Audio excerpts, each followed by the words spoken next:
Hi everyone, welcome back to the channel. I'm really excited to see what the runes have to say for this week ahead, but of course, before we get started, I want to talk a little bit about the astrological energies at play and also how they may involve themselves in our lives for the week ahead. Because for many of us, we've been feeling very emotionally overwrought.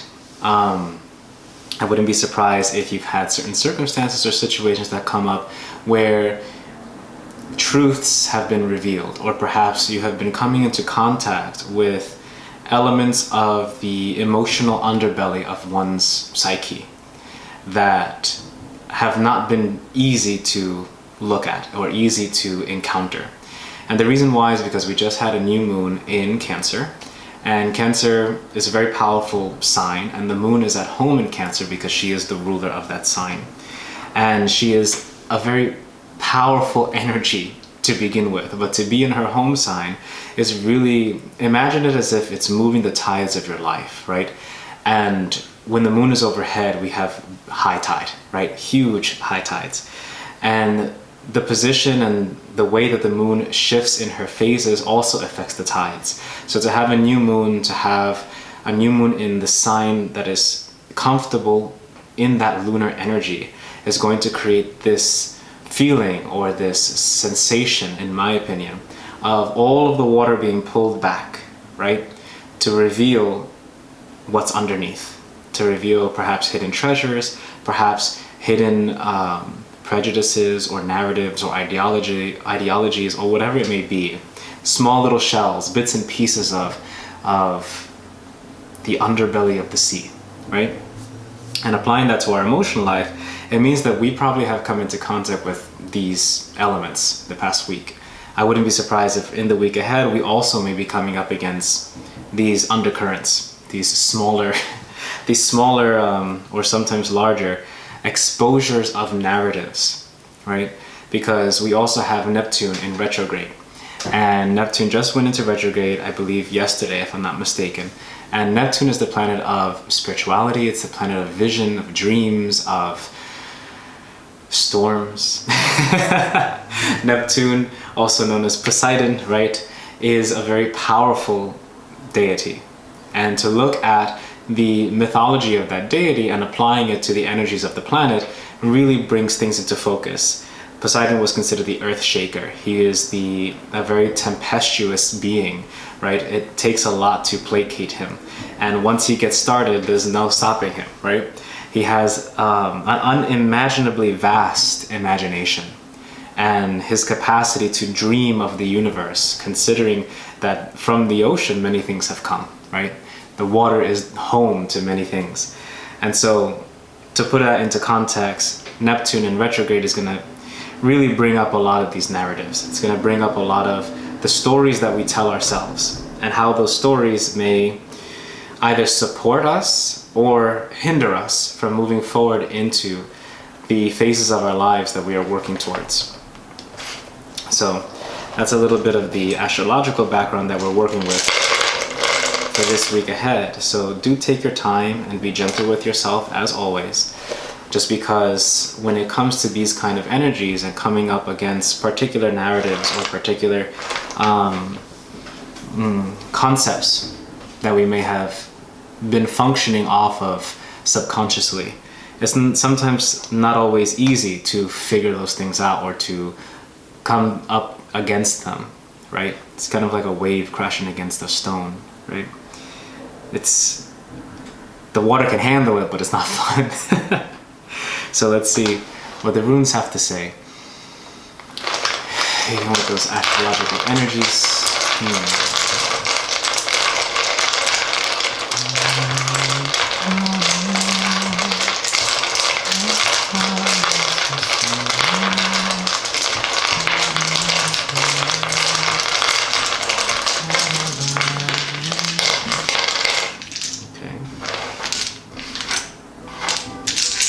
Understand.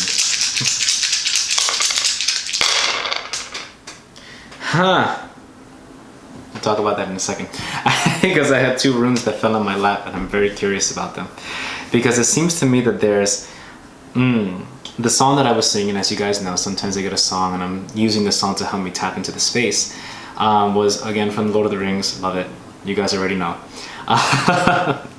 But the song was the Lament of Galadriel, that she sings about the ancient home in Valinor, right? Elvish lore. Very interesting lore from the stories. Long story short, or to make it simple, or to make it conceivable, I should say, it is not quite a lament. I think a lament is too strong of a word for the lyrics, or too strong of a word for the energy that it feels like, but it feels like longing. It feels like a desire for something.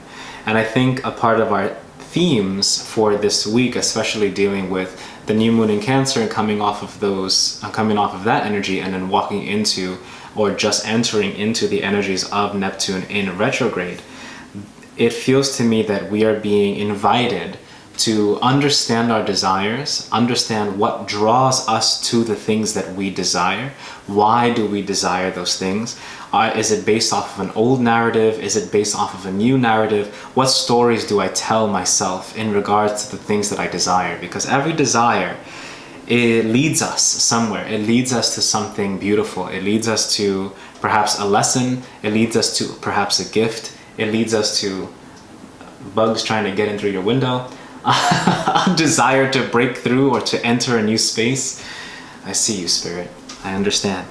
So perhaps we may be working through that this week, tapping into our desires, understanding them, and understanding the narrative behind them.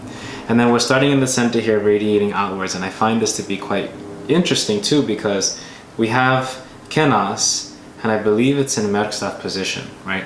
When I show it to you guys like this, it's actually in upright, so you know how physics works.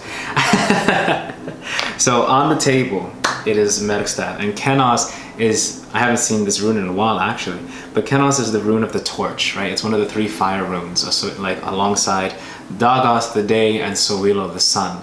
But Kenas is the fire within. It's the fire that we light, that we choose to light. And to see it in Merkstaff position feels to me that some of us, starting this week, so starting today into tomorrow, we may be feeling a little bit down, a little bit sad, or perhaps even working through some elements of depression or some elements of anxiety at this time.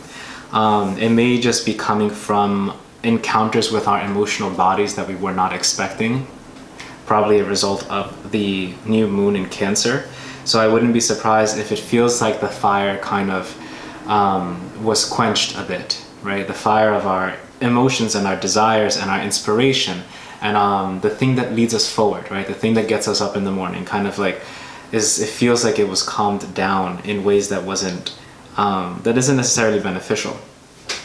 So I thoroughly suggest taking time to reflect, taking time with yourself and whatever support systems that you may have available to you, to tap into them and to utilize them in the ways that are most beneficial to your heart, your mind, your soul, and all the good things, right? What we also have here, what I find interesting too, is that these other runes fell all together. So we have Manas here, but it fell on its side. And then we also have Ansus here, which is the rune of intuition, the rune of intellectuality, Odin's rune. It's the rune of poetry, the rune of information, of inspiration, right?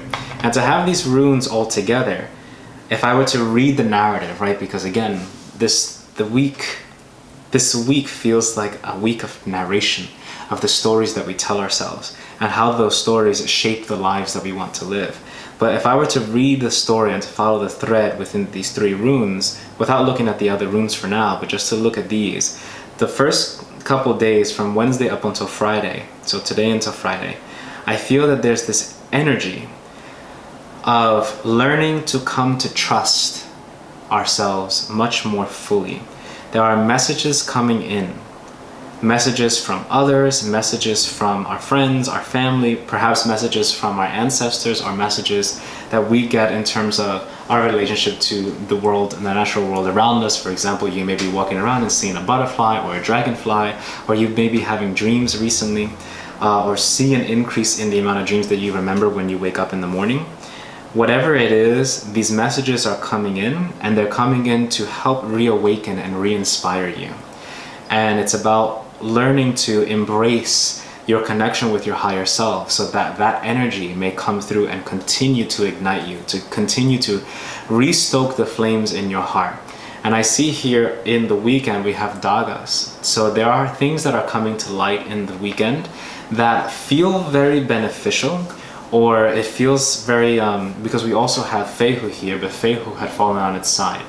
So how I read Fehu on its side, especially in conjunction with dagas, so the light of revelation or the light of enlightenment, alongside a very neutral energy of abundance, or a very neutral energy of receiving something, or having the things that you desire in your life.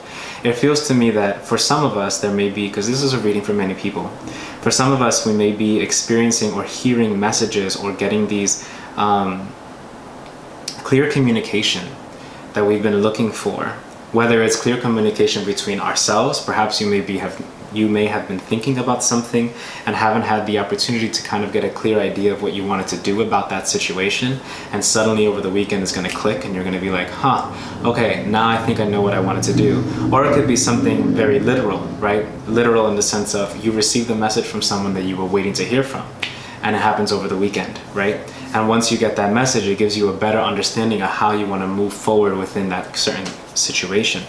So I see here that there's a lot in this week ahead about communication, about being clear with our thoughts and sitting down with our intuition and our feelings and going over the narratives that we tell ourselves.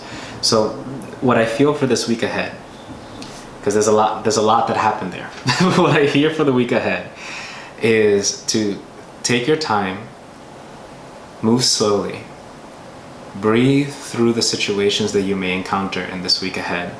Know that you have the ability and capacity to see the truth that is important to you, and to utilize that truth in a way that is responsible, socially conscious, conscious of yourself and conscious of others, right? Yes. And reviewing the stories that you have in your heart and in your mind.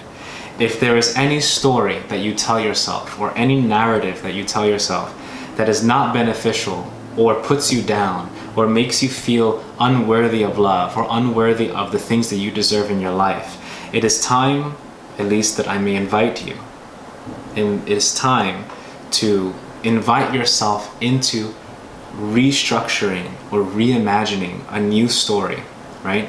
So for example, if you say, I don't deserve love, or things never work out in love, invite yourself to try saying instead, I have been through difficult circumstances in love, but those difficulties will not last forever. And I am willing to embrace the beauty of the love that is to come, right?